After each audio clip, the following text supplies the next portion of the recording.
Hello and welcome to week 1 in Psychology of Personality, or I'll just refer to it as personality. My name is Mark Kavanagh and I'm your instructor for this semester.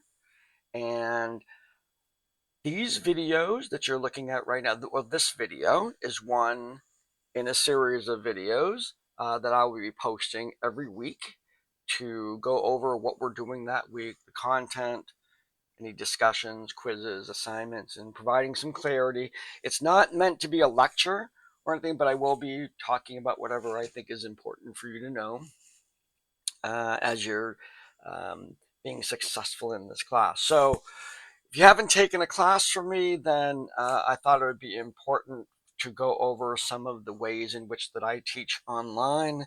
So we're going to take a look at Brightspace.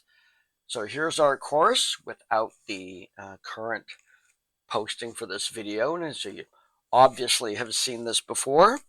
So in terms of my courses, you really only have to worry about one link up here in the in this menu bar here. You go to content, and we'll come to the course timeline in a little bit, but let's look at the syllabus link.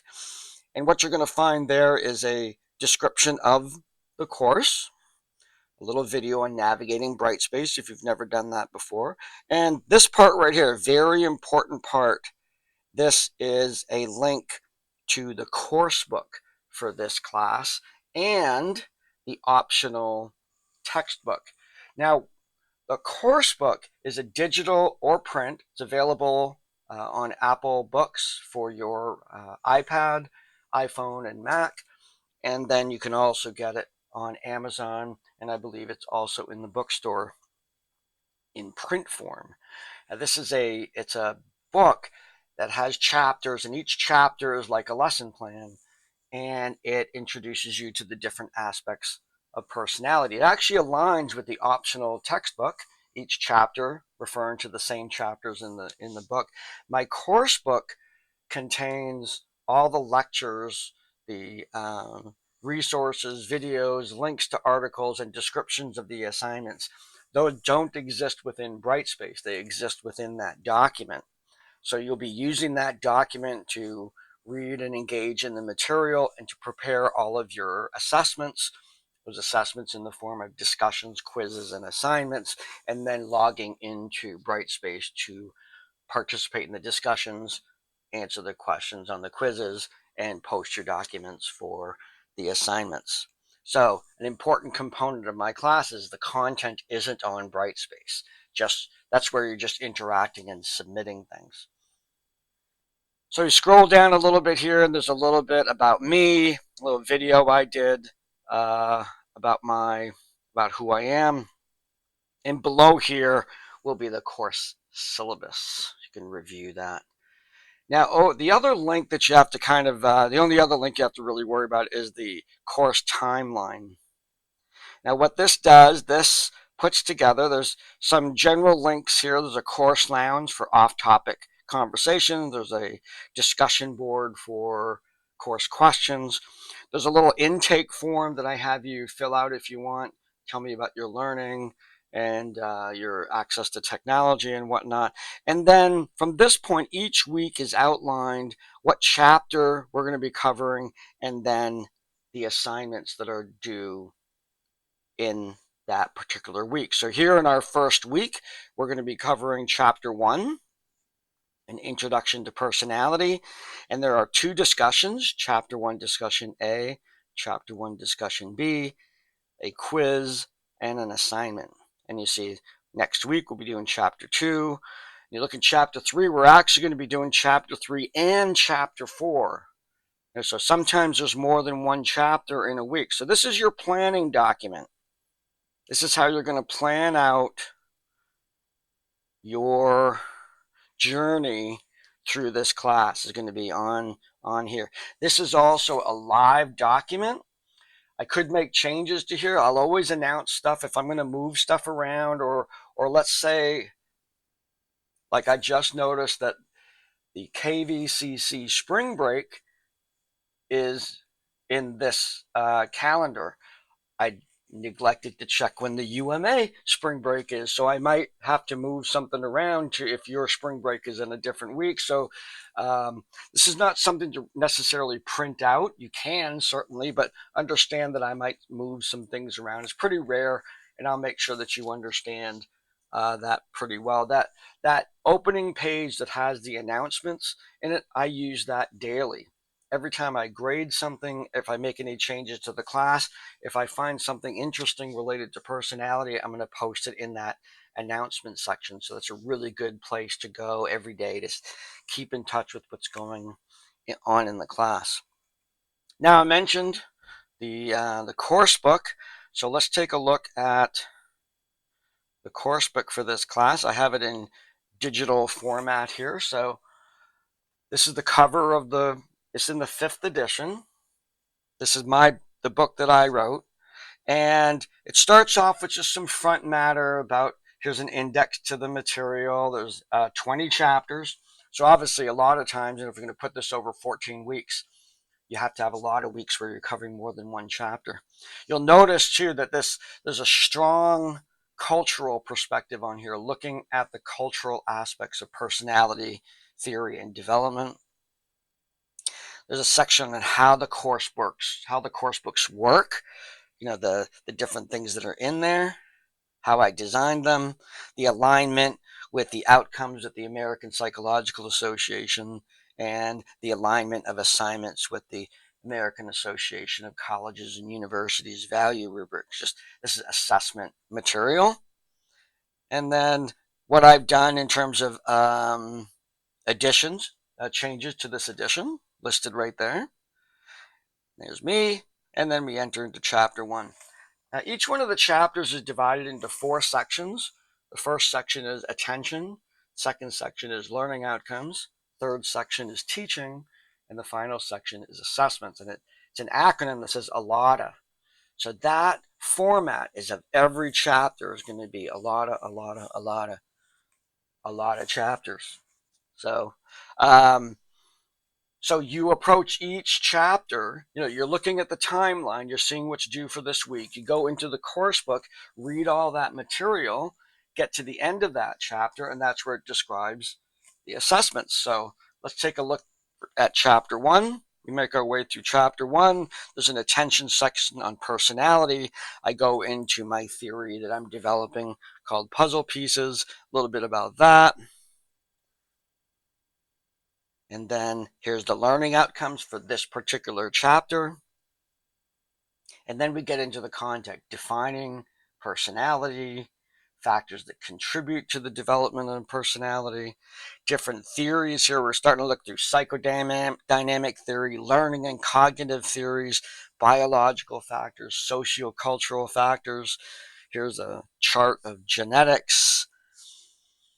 Then we get into personality testing and the different kinds of ways that we've measured personality as psychologists, some objective tests and projective tests. And then some critical thinking about resources in personality. And we get to the assessment section. That was chapter 1. And then you see here in the assessment section, we have a description of 2 discussions, a quiz, and then on the next page, there's an assignment. Notice that I include all the questions for the quiz. You have the instructions for the discussions are right in here. For the discussions, those instructions also are reflected in Brightspace. It's the only time you're going to find content in Brightspace. I replicate those in the discussion board. So you read all this material and then participate in the discussions. Now the discussions specifically, the expectation is that you will respond to my prompt and you will reply to at least 2 other people's responses, engaging in a conversation. This is to replace in-class discussions. If this was a live class, this would be an in-class discussion. In fact, in some ways, it's even better than an in-class discussion because everybody gets to participate. You have all week to be able to post in there and respond to each other's posting. The more you reply, the more you get out of it. The more of them that you read, the more you're going to get out of this part of the class. It's a collective learning outcome. We're all sharing ideas. I tend to put discussions that don't have necessarily one correct answer. I'm looking for perspectives, and it allows you to share those perspectives with each other and comment on them. I will say that sometimes there's a tendency for people to wait till the end of the week to get this done, and that's unfair. This is a collective process, so I'm going to ask you right at the beginning to make a really, really concerted effort to post your initial postings at the beginning of the week. That way, it gives everybody a chance the whole week to do all the replies. So everybody, please, if you could take a personal responsibility to post early in the week. If you are in a situation where you have to do your work at the end of the week, then prepare for the next week's initial postings at the end of the week, and then post them. Just take a moment at night or whatever to go in and copy and paste your postings in there on Monday. Good way to make sure that all those posts are available at the beginning of the week so everybody has a chance to reply. Go into there as often as you like. I figure at least 3 times a week you should check in on those discussions, if not every day. It's sort of, you have a little break from work, or your kids are taking a nap, or you just have a little bit of downtime. Go in there and just sort of read other people's ideas and just keep the mind thinking about the whole class and the personality and what. Then, so for the 2 discussions, I'll go into some detail here. For discussion A, you'll notice that we went through chapter 1, and it looked at different factors associated with personality. So which ones resonate with you? Which are the ones that you think are important? Was it genetics, or some of the theories, or specific aspects of what I refer to here as the factors that lead to personality? Which ones do you think are the most relevant to you? Share that among each other. The second discussion takes on the nature-nurture question that you see across the field of psychology, and that's sharing. Do you have aspects of your personality that seem to be very genetic? You're just like your grandfather, just like your grandmother, or your parents, or you have an uncle that's just like you, or something that shows that there's a strong genetic influence. And you can also share, are there things about your personality that are very unique? They seem to be not genetic. You seem to have developed them over time, or they're very different from your genetic upbringing. So those are the 2 discussions to do this week. The chapter quiz focuses on the theories, the basic theories associated with personality development. And I want you to consider which one of those would be the most difficult for you to incorporate into your own understanding of your personality. So which one, like there's some that resonate, you're like, hey, I can really get that. And there's some that are like, I don't know if I quite understand that, or I don't think that really applies. That doesn't seem real to me. That's perfectly okay. I'm asking you to reflect on that component, the one that doesn't really feel real. And then finally, excuse me, the assignment is a written assignment. You open up a document in your word processor, hopefully Microsoft Word. That's my favorite one to work with. You have a title page on every assignment. Unless there's always a title page. Even if I'm asking you to do a presentation, there's a title slide, but there's a title page that contains the title, typical title page information. And then the paper follows. That's page 1, and then the paper follows from that. What I'm going to ask you to do is to do some research on some, what we would call, these 2 are called projective tests, but they're very subjective. There's objective test, paper and pencil test, where the person administering the test really has no role other than to take those scores and just score them. And the test is the test. It gives the answer to whatever question you're looking at. Subjective tests require interpretation on the part of the person administering the test. Now, in the world of personality, those 2 types of tests have it coexisted fairly harmoniously. However, the subjective tests are increasingly not as reliable. They may serve different purposes. So let's go to the course book to see the specifics about what I'm looking for in this particular assignment. You look over on the right here, you see the task. The first, research the background and structure of both the thematic apperception test and the Rorschach test. These are two projective tests that exist within the world of personality. Outline the subjective nature of the test. What is it that makes this subjective? You'll get that when you start learning what these tests are. Consider how subjective experiences of the client and the counselor can lead to specific interpretations. It's a little bit of a critical thinking is if we're looking at, someone's, let's say in the thematic apperception test, you're looking at a drawing. It depicts a scene, maybe two people talking in a room, and the individual has to come up with a story to go along with that particular image. Now then that story is then analyzed by a person who's giving the test. How can our individual subjective experiences of that picture influence the way that gets interpreted? So you might, to answer this question, you might even go look at examples of the TAT, examples of the Rorschach test, about how individuals see ink blots or when they see these thematic sort of images that are going on, to kind of give examples of how individual perspective might play a role in the interpretation of those.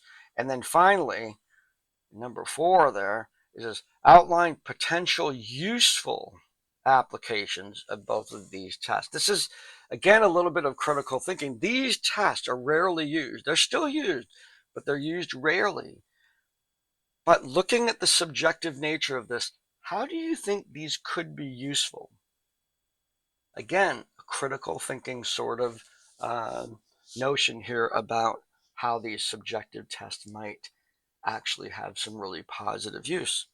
So that is this week. That is what's due this week. This is the content for this week. Again, like I said, I'll be posting these videos every week to give you an outline as to what's going on in the class.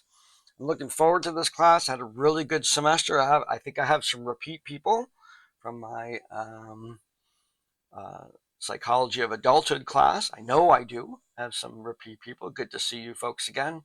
And I will see you online. Looking forward to these discussions and these assignments. You have a great week and take care.